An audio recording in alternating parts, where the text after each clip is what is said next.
Hi everybody, this is Bug-Ass Reviews, and today I'm going to be doing a review on the McFarlane Toys DC Multiverse Superman John Kent figure. So before we take a look at John Kent, let's take a look at the accessories that he comes with. So first up, John comes with a clear flight stand. I'm used to the figures coming with that standard black stand, which this is the standard flight stand. This has been used numerous times on previous DC Multiverse figures. Up next, you get his data file with a nice shot of the figure right there. And then if you want to read that, go ahead and pause that now. Up next, he comes with a set of fisted hands. And finally, he comes with a pair of relaxed hands. These can also double as flying hands. And I think it's really awesome that McFarlane gave those to us because I really like the way these look. So now let's go ahead and take a look at his head sculpt. Taking a look at this head sculpt is a lot better in hand than I thought it would be. When I saw pictures of this, I wasn't fond of how the head sculpt looked. But in hand, it is a lot better. I love the way the hair is sculpted. It looks very nice. If you look at the face, you can actually see some lighter skin tone painted over top of the skin color that he's cast in. So he actually has some paint variation there. I do wish this head sculpt would have had normal eyes instead of the heat vision eyes. I think it would have been cool to release a normal version first, which I do feel like we're going to get a normal version sooner or later.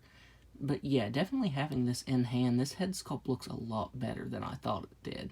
The colors on this figure really pop. The bright red and yellow colors, that light blue, all of the colors just look really, really good. The only place that it's not done well is right here on the bicep. You can see there is some paint, some blue showing through right there, and some red mist it's marked back here. And that is my main issue with the figure, is the biceps.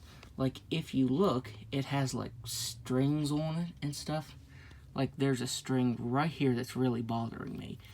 And I don't know if these biceps are glued down or fused together.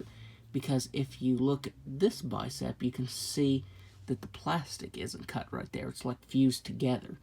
And on this one, it almost just looks like it's melted. I had someone tell me that it was glued together.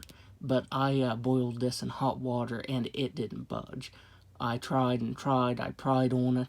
And the biceps don't move at all, which, you know, the more I pried on it, the more I was afraid I'd break it, and I'd rather have the biceps not move than to break them.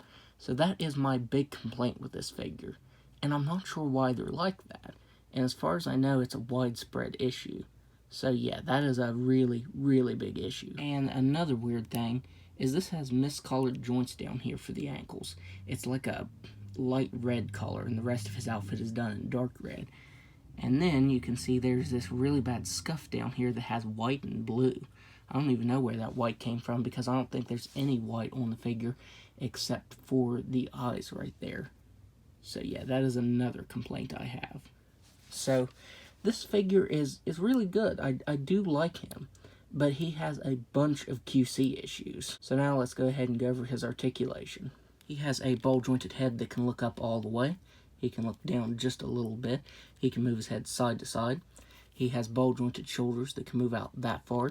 He has really nice butterfly joints. They move really well. They actually move a little too well because then you'll have to line the collars back up. So there. Once you have them lined up, I think it looks really nice. But the more you move it, the more these are going to move back, you know, especially if you're moving them like I did. No articulation at the bicep at all, even after boiling and trying to pry that joint apart there.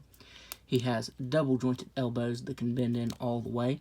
He has wrists that can move up and down and spin all the way around. He has ball jointed diaphragm and waist that can move back all the way. He can't crunch forward at all.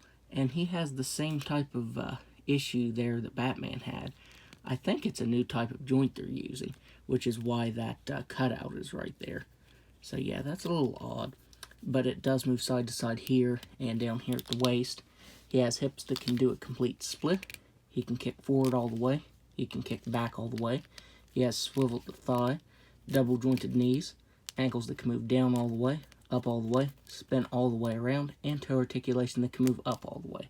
So now, let's do some size comparisons. So first up, here he is next to his father, Superman. Here he is next to Batman. And finally, here he is next to Future State Robin. So overall, I do really like this figure. I wasn't sure how to feel about it, especially that head sculpt when it was first announced, but having it in hand, it is a lot better, and I really like him. But he has a bunch of QC issues.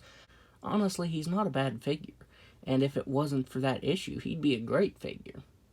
So, that's my review. If you like this review, be sure to hit the like button and subscribe to my channel. Thanks for watching.